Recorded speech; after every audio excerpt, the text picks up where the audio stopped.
Je me présente, donc je m'appelle Nicolas Couder, je suis en charge de l'IoT chez Microsoft. Alors je vais essayer de ne pas redire ce qui a été dit parce qu'il y a des très bonnes choses et de nombreux experts. Je ne suis pas expert sur l'IoT, oui, mais pas sur la sécurité. Et c'est un peu le sujet d'aujourd'hui. Le slide suivant, s'il te plaît. J'essaie de me décaler pour que vous puissiez à la fois voir ce qui est présenté à l'écran et puis ce que je vais essayer de vous raconter. Je vais essayer de faire assez court. Deux choses. Je pense qu'avant d'attaquer ces sujets de sécurité, on part souvent sur le design de la sécurité et le design du projet IoT en l'occurrence. Et je pense que c'est une partie importante. Nous, un peu le retour d'expérience, c'est que on a sur l'IoT pas uniquement que des nouveaux objets. On a aussi un parc existant qui existe depuis fort longtemps et qui n'était pas du tout prévu pour être connecté et connecté au cloud. Donc on est dans des problématiques qui sont de pouvoir non pas être dans une situation où on met à jour, puisque les situations de mise à jour n'étaient pas existantes dans le passé, avec ces nouveaux objets IoT qui ont cette capacité, ou qui auront la capacité de pouvoir être non seulement connectés, mais être aussi mis à jour, parce que c'est un des points les plus fondamentaux sur la sécurité. Pour moi, il y a un autre aussi enjeu, c'est de connaître les coûts de la sécurité dans un projet IoT si on le sous-estime au démarrage du projet.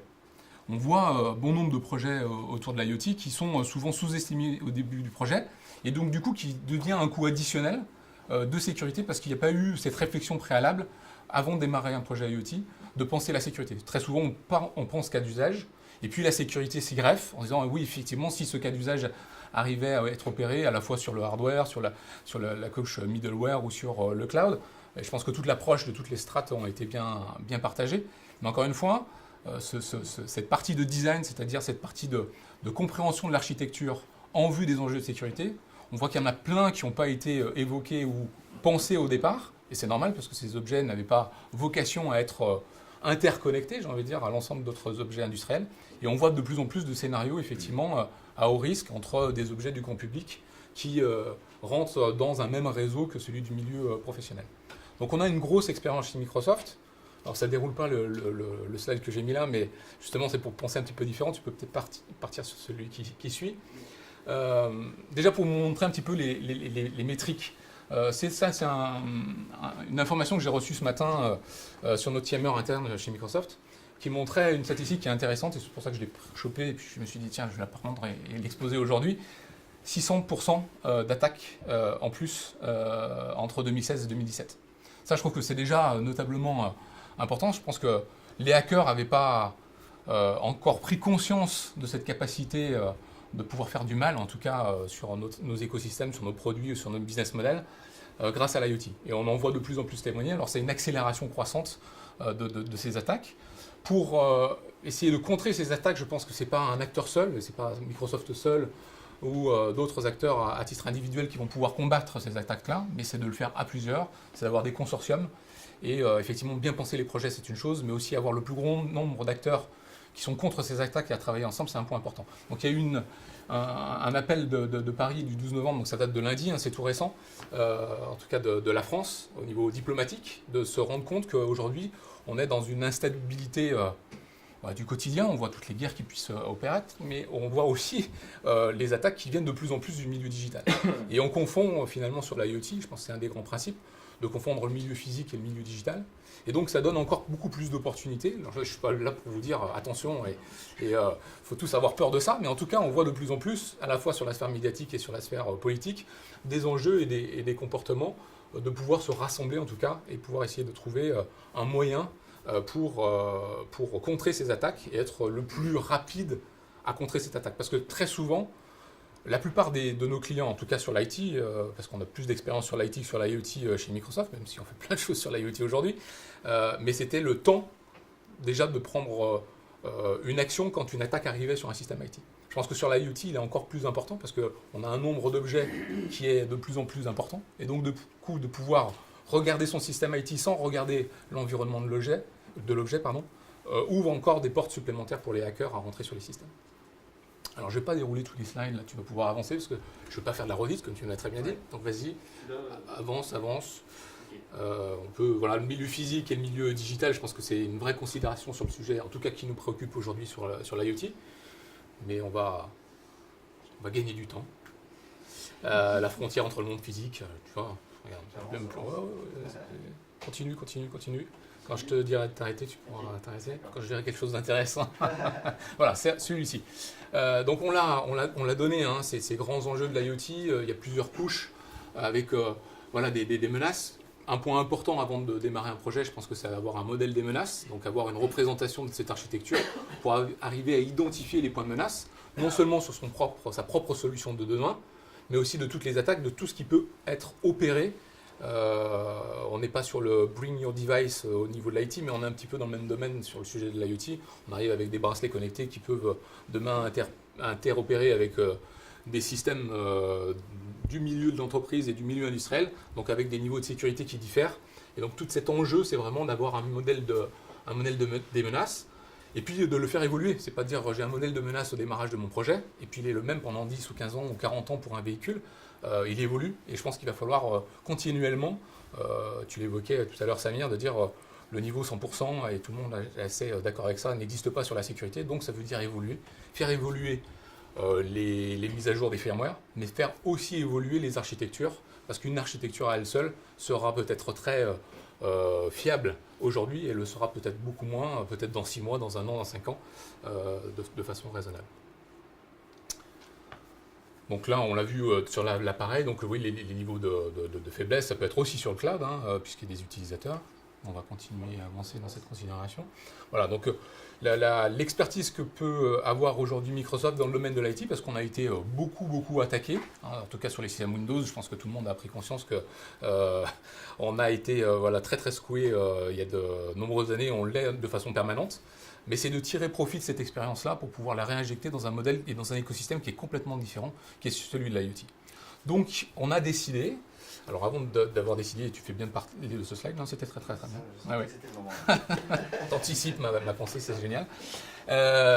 Déjà, de voir l'évolution des microcontrôleurs. On en a parlé dans le milieu électronique. Je pense que tous les microcontrôleurs aujourd'hui qui sortent sur le marché sont de plus en plus avec une capacité de connectivité, alors que dans le passé, avant les années 2000, ces microcontrôleurs n'avaient pas de capacité de communication, ou en tout cas très limitée. Et donc, on voit cette nouvelle vague de MCU qui arrive sur ce marché, avec voilà, une prise de conscience, je crois que c'est à peu près 9 milliards, tu peux passer le slide qui suit, 9 milliards de MCU produits chaque année, donc c'est considérable, et pour ce long, aujourd'hui on est encore dans qu'un seul % de ces objets directement connectés. Ça ne veut pas dire que l'objet final que vous voyez ici n'est pas déjà connecté, parce qu'il n'y a pas eu besoin d'attendre le MCU connecté pour pouvoir connecter ces objets.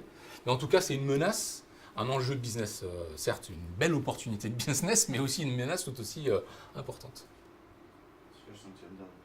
Alors celui-là, on le passe parce que, Guillaume, tu nous en as très bien parlé, c'est exactement le même, le Mirai. Peut-être un seul point différenciateur dans ce que je peux apporter en termes de complément, c'est qu'effectivement, dans le New York Times, c'était une considération technologique. Dans le New York Times, côté technologique, comme vous le voyez là, et le J1, et dans le J2, c'était politique. Donc ça devient un enjeu aussi politique, social et sociétal, au-delà de l'environnement technologique dont on parle ce soir. Voilà, on a 8, alors ça peut être 7 propriétés sur la sécurité. Je ne vais pas y revenir, je pense qu'on est tous assez alignés sur le fait qu'il faut certifier un grand nombre de choses dès l'objet et que ça soit une approche de bout en bout. Et on est dans une complexité et dans un paradoxe assez important, puisque les ingénieurs qui travaillent sur la microélectronique, les ingénieurs qui travaillent sur le cloud et ceux qui travaillent sur le logiciel, ça fait des compétences très larges, et très souvent on a des partenaires aujourd'hui comme WeTakeU, mais qui n'ont pas nécessairement une connaissance accrue de bout en bout. Et donc là, ça devient de plus en plus important dans un enjeu de sécurité, dans une gestion de projet sécurité, de pouvoir avoir ces compétences gérées peut-être par un ingénieur sécurité ou un responsable sécurité, comme on peut l'avoir dans les enjeux de certification, entre autres pour le milieu médical, où on a souvent un responsable qualité, qui peut être aussi celui de la qualité et de la sécurité, qui me paraît important à partager avec vous ce soir. Next slide. On va continuer aussi. Alors oui, donc nous, après, ce sur quoi aujourd'hui on a dernièrement investi, c'est Azure Sphere. Donc Azure Sphere, le nom n'est pas forcément très parlant, c'est pour ça que je suis aussi là pour vous expliquer qu'est-ce qu'il y a derrière cette annonce. Alors, bien entendu, une volonté de Microsoft d'investir, en tout cas sur l'enjeu de la sécurité, non pas en propre, mais de fournir un sous-ensemble à la fois matériel et logiciel, et de bout en bout, pour pouvoir justement rendre pérenne la sécurité sur des enjeux de durée de vie des projets de nos clients. Alors 10 ans, c'est un démarrage. On a des clients qui ont des enjeux de durée de vie comme Renault-Nissan qui sont plutôt à hauteur de 40 ans, parce qu'un véhicule, ça ne dure pas que 10 ans, mais beaucoup plus longtemps. Un enjeu aussi de réduire le time to market, c'est-à-dire d'apporter auprès des OEM et des fabricants de composants ou de sous-ensembles électroniques, d'avoir des solutions déjà pré-packagées pour faciliter justement l'enjeu autour de ces objets connectés. Microsoft a été très enclin sur l'OEM avec des solutions comme Windows. Là, vous verrez que ce n'est pas sous Windows dont il s'agit, mais sous un autre OS. Et puis d'avoir cette partie aussi expérience d'utilisateur, c'est-à-dire de tirer profit de ces objets connectés, puisque ça tire de la valeur, ça tire en tout cas de nouveaux business models pour nos clients demain, mais sans sous-estimer l'enjeu de sécurité qui est derrière pour nos partenaires et clients. Alors Azure Sphere, c'est 3 choses.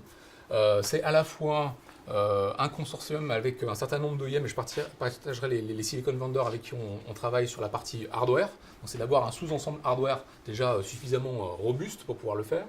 C'est un OS qui n'est pas sur un pilier Microsoft, mais dont on a développé en open source la capacité sur un noyau Linux à développer un noyau plus sécurisé, entre autres pour ce monde du microcontrôleur et pas de Cortex ou de système à grosse capacité de calcul, puisque la plupart n'avaient pas cette capacité de crypto local. Et puis bien entendu de pouvoir engager sur la partie sécurité un certain nombre de services, puisque le service doit être aussi pour pouvoir interagir avec l'ensemble de ces devices, de pouvoir faire les updates, d'avoir un service de sécurité agnostique. Quand je dis agnostique, c'est qu'il va être non dépendant des OS, non dépendant du hardware, pour en avoir le plus grand nombre, mais aussi non dépendant d'Azure. Donc ça aussi, c'est une façon nouvelle de proposer de la valeur et une position plutôt très transverse pour que l'ensemble des acteurs, quel que soit votre choix d'OS demain, quel que soit votre choix de microcontrôleur, ou quel que soit même votre choix de cloud, y compris des clouds compétiteurs, comme AWS, et je n'ai pas de problème à en parler aujourd'hui, puissent être choisis sur ce type de référence. Donc voilà, donc on a un premier kit qui a été réalisé avec Mediatek sur un MT 3620. On a une board de référence, mais voilà l'ensemble en tout cas des acteurs, et entre autres pour un peu plus localement avec ST Microélectronique, des fondeurs et des acteurs qui vont constituer notre écosystème autour de la sécurité. Alors ce n'est pas les seuls acteurs, là vous voyez bien que c'est très proche du composant, il y en a d'autres sur toutes les strates et sur toutes les dimensions verticales qu'on évoquait préalablement, et entre autres avec Qualcomm, avec LXP et bien d'autres, pour justement enrichir cette offre-là et pouvoir démarrer, non pas d'une feuille blanche, mais démarrer avec un sous-ensemble déjà pré-identifié et réduire ce time to market, puisque c'est aussi quand même l'enjeu de nos clients et de nos partenaires, à délivrer des produits et les rendre connectables demain. Voilà la borne en photo, avec des capacités de certification. On a à peu près 1 millier d'acteurs aujourd'hui, d'entreprises qui sont certifiées sur Azure pour la certification des devices. On a donc du coup cette continuité, cette genèse vers Azure, mais ce qu'il faut bien voir, c'est que Azure Sphere, même si le mot est inclus avec Azure, peut aussi être interconnecté avec un autre cloud que celui de Microsoft.